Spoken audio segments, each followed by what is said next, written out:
મોટાભાગની સ્કૂલોમાં, સરકારી સ્કૂલોમાં શાળાઓ નથી, શિક્ષકોની ઘટ છે અને શિક્ષણની ગુણવત્તા ખૂબ જ ખરાબ થતી જાય છે. ત્યારે તમે જોયું છે કે દાહોદ જિલ્લાની એક સરકારી પ્રાથમિક શાળામાં એક આચાર્ય દ્વારા 6 વર્ષની દીકરીને એની પ્રાઇવેટ કારમાં જઈ શારીરિક અડપલા કર્યા અને એની હત્યા કરવામાં આવી.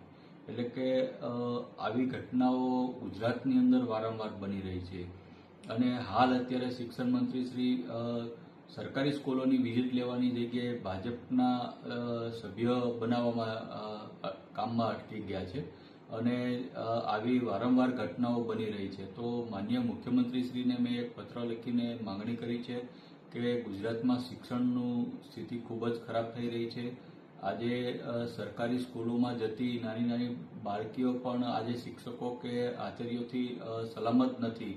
તો આવી સ્થિતિમાં તાત્કાલિક અસરથી શિક્ષણ મંત્રીનું એક રાજીનામું લેવામાં આવે અને જેથી કરીને સરકારી સ્કૂલોમાં જે મધ્યમ વર્ગના જે બાળકો ભણી રહ્યા છે, ગરીબ વર્ગના જે બાળકો ભણી રહ્યા છે, તો એ પણ એ શિક્ષણ લેવાનો એને અધિકાર છે. કારણ કે જો એની પાસે પૈસા હોય તો એ પ્રાઇવેટ સ્કૂલમાં જઈ શકે. એની પાસે પૈસા નથી એટલે તો એ આપણી સરકારી પ્રાથમિક શાળાઓમાં કે ઉચ્ચતર માધ્યમિક શાળામાં ભણી રહ્યા છે.